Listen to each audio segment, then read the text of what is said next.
बिस्मिल्लाहिर्रहमानिर्रहीम। अस्सलाम वालेकुम। डियर पेरेंट्स, मेरा ये लेक्चर बहुत इंपॉर्टेंट है आपके लिए। और अगर स्टूडेंट्स सुन रहे हैं तो वो भी ज़रूर सुनें। अगर आप चाहते हैं ना कि बच्चे ए प्लस ग्रेड में आ जाएं, तो मेरी बातें बहुत गौर से सुनें। देखिए, हम लोग अपने फील्ड के डॉक्टर हैं। हमें अंदाज़ा है कि मसला क्या होता है। बच्चे के नंबर कम आते हैं। अब उसमें होता क्या है कि जो असल रीज़न है, एक तो उसको कोई गौर नहीं कर रहा होता, नंबर वन। पेरेंट्स, आप लोग ये मुतमईन हो जाते हो कि हमने स्कूल में बच्चों की फीस भरी है। अब असातिज़ा का काम है कि इसको पढ़ाएं, हर सूरत में पढ़ाएं। स्कूल में बच्चे 6 घंटे, 18 घंटे घर में हैं। घर की मसरूफियात पे नज़र कौन रखेगा? पहला पॉइंट। दूसरा, देखिए, घर में पहले आपको मैं बता दूं कि घर में बच्चे का टीवी का टाइम आपने कोई पता नहीं, उस पर कोई कंट्रोल नहीं है। उसका स्क्रीन टाइम जो उसने मोबाइल यूज करना है, या वो दोस्तों को दे रहा है, या वो गेम को दे रहा है, या वो सो रहा है, या वो फारिग गुजार रहा है। इन चीजों को कौन लुक आफ्टर करेगा? वो टीचर नहीं कर सकता। दूसरी बात, जो दूसरी गलती करते हैं कि ट्यूशन पे जाते हैं बच्चे, कि ट्यूशन पे गए हैं, वालिदैन मुतमईन है। पहली बात, वो स्कूल भेज के मुतमईन है कि स्कूल में हमने फीस भर दी। भाई, स्कूल में माशाल्लाह 8 टीचर होते हैं हर क्लास के, जो पढ़ा रहे हैं। और कोई टीचर फ्री नहीं होता, ना कोई पीरियड फ्री होता है बच्चे का। हफ्ते में एक सिर्फ गेम पीरियड है। ठीक है? तो अब देखिए, मुसलसल पढ़ाई हो रही है, तो लेकिन उसकी जो बाकी जो 18 घंटे, उसको भी लुक आफ्टर करना है। ट्यूशन वाली गलती ये होती है कि स्कूल में भी पढ़ाया और काम दिया, ट्यूशन वाले ने अलहदा पढ़ाया कुछ और उसका काम दिया। बच्चे से नहीं होगा। बच्चा एक चीज को सेट कर सकता है, या ट्यूशन या स्कूल। अब यहाँ पे ट्यूटर जो है वो ये गलती कर जाते हैं कि पेरेंट्स को कहते हैं कि सिर्फ हमारे पास रहने दें, हम कराएंगे। देखें, जो ट्यूटर है वो एक या एक आध सब्जेक्ट पे मास्टर होगा। स्कूल में तो 8 मास्टर होते हैं। गौर करने की चीज है। ठीक है? फिर दूसरी बात यह है कि जब बच्चे को हर कोई काम दे रहा है, बच्चा करेगा कब? तीसरी चीज, बच्चे के जहन में डाला होता है कि जी बस तुमने तो बिजनेस करना है, पढ़ाई मामूली सी बस करो। नतीजा क्या होता है? देखिए, अगर आपने, मैं एक अक्सर फिक्रा कहा करते, मैं दोबारा बोलने लगा हूँ फिक्रा, कि अगर आपने चांद पे जाना है तो सूरज तक पहुंचने का टारगेट रखना पड़ता है, तब चांद पे जाओगे। तो बच्चे को जब आपने कहना पास होना है, तो बच्चा बेटा ऐसे पास नहीं होगा बिल्कुल। तीसरी चीज है, याद रखिए, बच्चा आपको चेक करता है कि आप कब अपना टेम्परामेंट लूज करेंगे। बच्चा फॉर एग्जांपल 80% मार्क्स लिए, आपने डाइजेस्ट कर लिया ना, अब अगली दफा बच्चे के 70 आएंगे। और आपने 70 भी डाइजेस्ट कर लिए, तो बच्चे के अगली दफा 60 आएंगे। आप डाइजेस्ट करते जा रहे हैं, हल्का फुल्का नाराज, बच्चा कहेगा ये तो मामूली सी डांट डपट है और बस। ऐसा नहीं होता।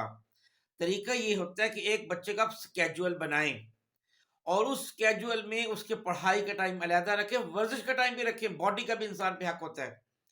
और ऐसे बच्चे जो वर्जिश करते हैं, जिम ज्वाइन करते हैं, या कराटे ज्वाइन करते हैं, कराटे क्लब ज्वाइन करते हैं, या बॉडी बिल्डिंग करते हैं, वो बच्चे खराब नहीं होते। तो ये बहुत इंपॉर्टेंट चीज है। फिर तीसरी चीज, ट्यूशन को आपने गौर करना पड़ता है कि ट्यूशन में पढ़ाना क्या है। ट्यूटर को आप मत कहें कि वो आपको अलहदा पढ़ाए।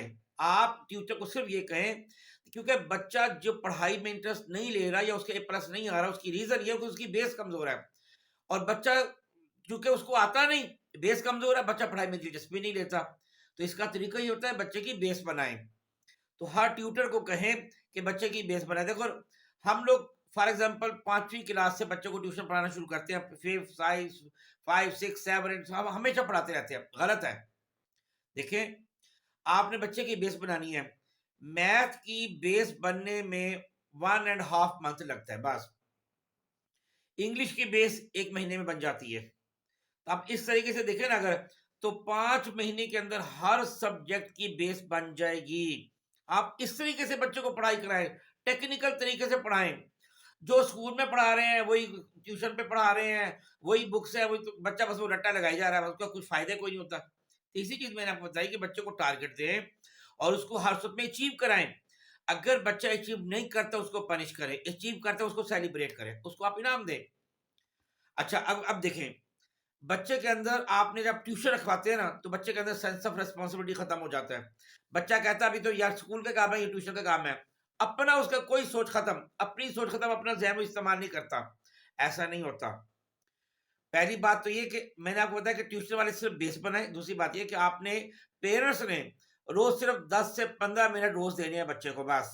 मैं कभी नहीं कहूँगा कि पेरेंट्स पढ़ाएँ, क्योंकि बच्चे को सेंस ऑफ रिस्पॉन्सिबिलिटी होनी चाहिए, वो खुद पढ़ना है उसने। तो रोज़ सिर्फ़ काम चेक करें और देखें कि बच्चे ने रोज़ क्या काम किया है।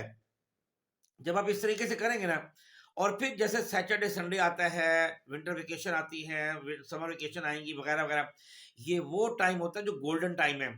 यही टाइम जाया कर दिया जाता है। हम लोग सैटरडे ऑफ ऑन करते हैं, बच्चे बहुत कम आते हैं।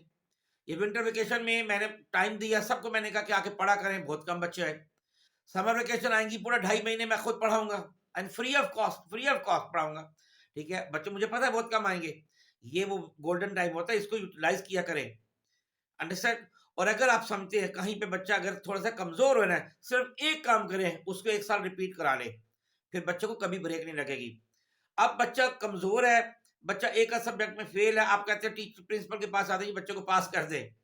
अगर बच्चा फॉर एग्ज़ाम्पल 6th क्लास में आपने उसको सिफ़ारिश से पास करा लिया, तो 7 में 2 सब्जेक्ट में फ़ेल हो जाएगा, 8 में 3 में फ़ेल हो जाएगा, कब तक चलेंगे? ऐसा नहीं होता।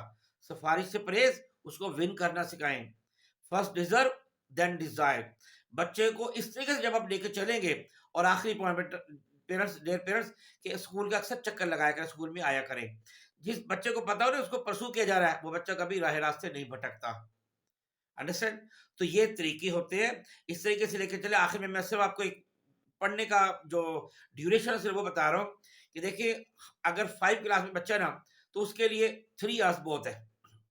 अगर बच्चा 6 या 7 में है, तो उसके लिए 4 घंटे बहुत है घर में पढ़ने के। अगर 8 में है, तो कम से कम 5 घंटे बच्चा पढ़े। और अगर 9-10th में है, तो 8 घंटे कम से कम पढ़े बच्चा, और फर्स्ट या सेकंड में कम से कम 9 से 10 घंटे पढ़े। ये मस्ट होता है पढ़ना।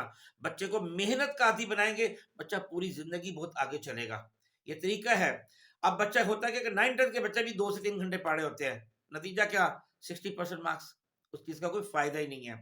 बच्चे को मेहनत का आदी बनाइए, और हम इसी जज़्बे के साथ हम सब एक पेज पर हैं। प्रिंसिपल भी, टीचर्स भी। अब मैं चाहता हूँ कि पेरेंट्स भी हमारे साथ एक पेज पर आ जाएँ। जिस तरीके से हम लेके चल रहे हैं और हम लेने की कोशिश कर रहे हैं, पेरेंट्स भी मोस्ट ऑफ टाइम आया करें, हमारे साथ ताउन करें, ताकि हम इन बच्चों को बहुत आगे लेकर जाएँगे इंशाअल्लाह। Thank you. अस्सलाम वालेकुम व रहमतुल्लाहि व बरकातहू।